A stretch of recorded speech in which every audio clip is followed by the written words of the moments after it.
most? Power. What do they have very little of? Power. And what happens when children don't get what they want? Tantrum City. Those nasty meltdowns that only can be satisfied by fulfilling one absurd demand after another. This desire for control and authority clarifies the soaring popularity of YouTube Kids amongst toddlers and preschoolers. Millions of kids all over the world use and love YouTube Kids. Videos featuring Kinder Surprise eggs, unboxing videos, and surprise wrappers are amongst the channel's most popular. But what makes the stripped-down version of the popular video sharing site so popular? Is it the cartoonish play button that looks like it was drawn by a child and is instantly recognizable to any 21st century youth? Is it the fact that the app has adapted its user interface to catch up to the behavior of a very young child? Is it the recommendation engine or voice-activated search button that give toddlers all the power they need over the world and mom? Research has shown that kids tend to watch the same types of videos on repeat. Video makers have taken notice of the most popular and then have created their own mimic, hoping that kids will click on their content. When this happens, YouTube's algorithm takes notice and recommends those videos to the kid users. And kids love it.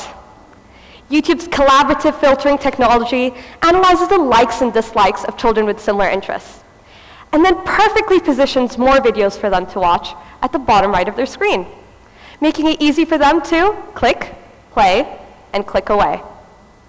They are ultimately in charge of what they see. What more could they ask for? They watch a video right down to the second they lose interest, and then simply choose to tap on something else. And the cycle continues.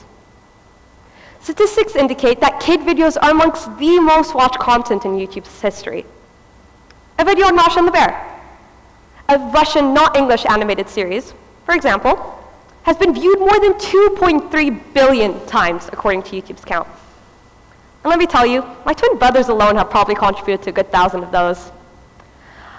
Alongside Masha, you have iconic clips from television shows, sing-along nursery rhymes, and the list goes on. According to The Telegraph, the top 20 children's channels had more than 5.2 billion views in October alone.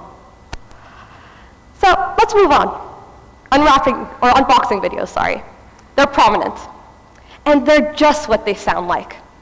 It was best described by The Atlantic. Adults narrate as they play with various toys, often by pulling them out of plastic eggs or peeling away layers of slime or Play-Doh to reveal a hidden figurine. Fascinating, right? Well, children go nuts for it. They include something that young children really like, things being closed and unwrapped. So what do these segments have in common? YouTube, a platform that lets kids tap into a whole internet's worth of plastic eggs and perceived power. They get to choose what they watch. And like I said earlier, kids love being in charge. With the ability to control, YouTube segments are designed to the attention span of a young child. Short, sweet, and on repeat. In addition to this, young children usually become predisposed about relatively narrow interests. Dinosaurs, candy, Disney, princesses. So creating content to satisfy their desires is a fairly simple and straightforward process.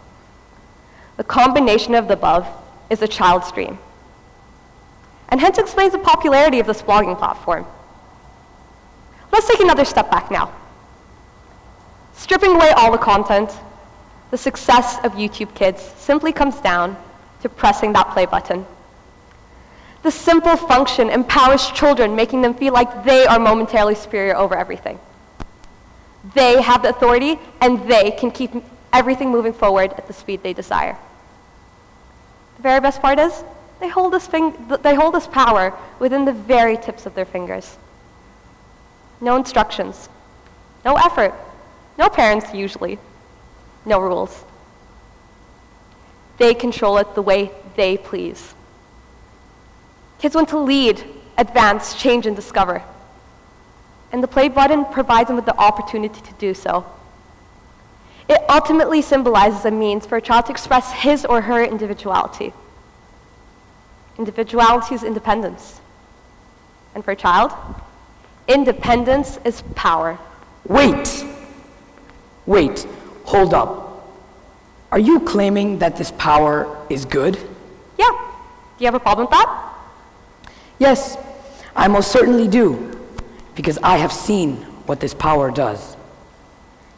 Let's take my 2-year-old sister, Husna, as an example. Now, Husna primarily watches 2 YouTube channels, Ryan's Toy Reviews and Toy Freaks.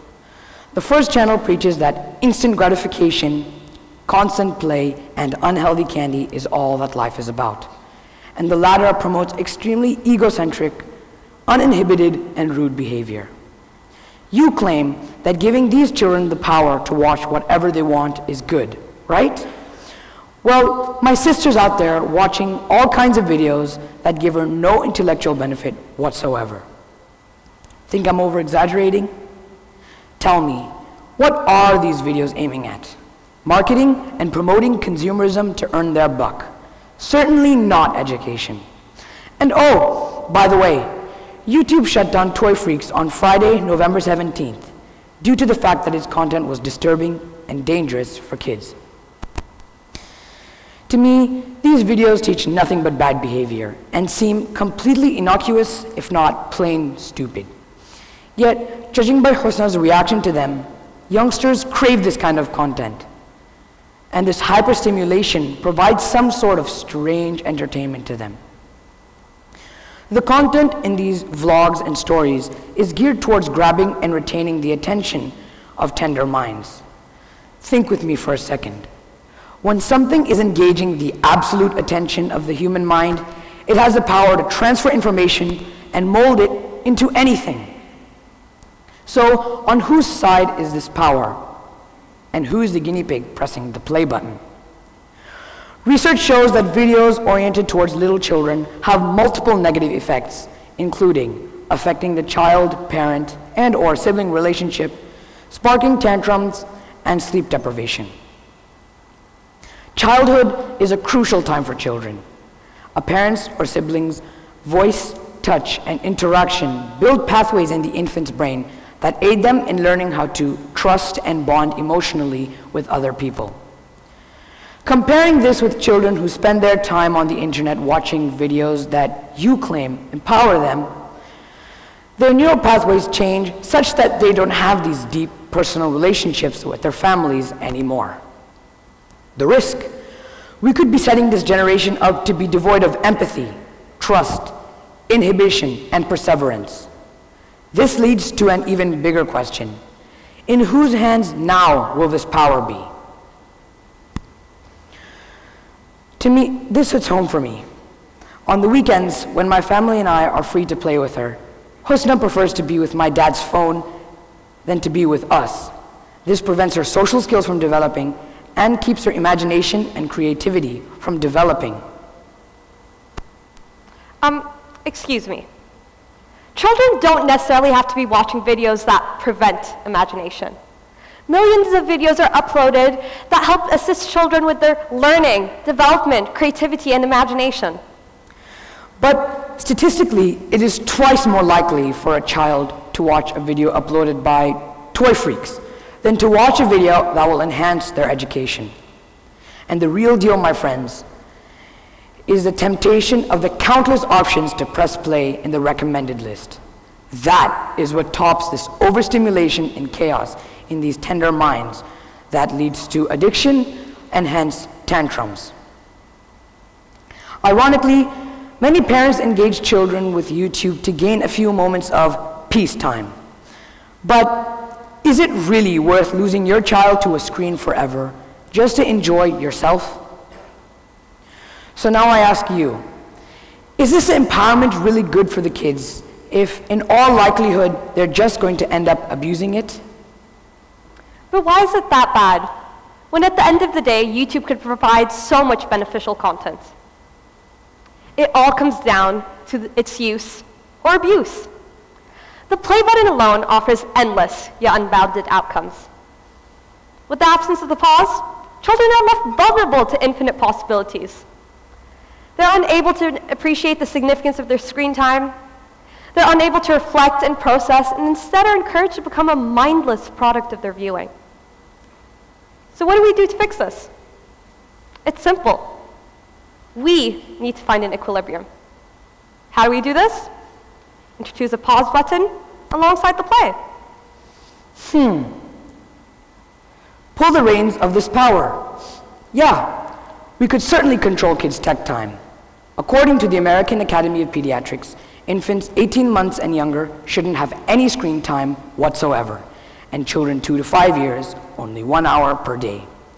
Another option is to engage the little ones in playdates that are screen-free and that can help improve their social skills. And finally, maybe give the kids your own time. There is nothing better than to build that emotional connection with your child because it creates a sense of hope, security, trust, and love, all of which are crucial for the empowerment of an individual. And yes, we ourselves have to master this technology. By this, I mean understand its weaknesses, strengths, effects, boundaries, and the tactics of the masterminds behind the screen. This would integrate mindfulness into the life of a young child. By doing so, we'll not just give our children control over their mind, but over their soul as well. You see, at the end of it all, we are the ones with the power to turn our lives either way. We have to be in conscious control. Remember, we are dealing with the humans shaping the future. Did you see what we just did? We found an equilibrium. We found balance. And what we want you to take away from this today is that balance is not just about YouTube and kids. It applies to anything or everything in life. So, by all means, press play, but with balance, like you would for anything and everything in life. Balance is key. Today. Tomorrow, forever. Thank you.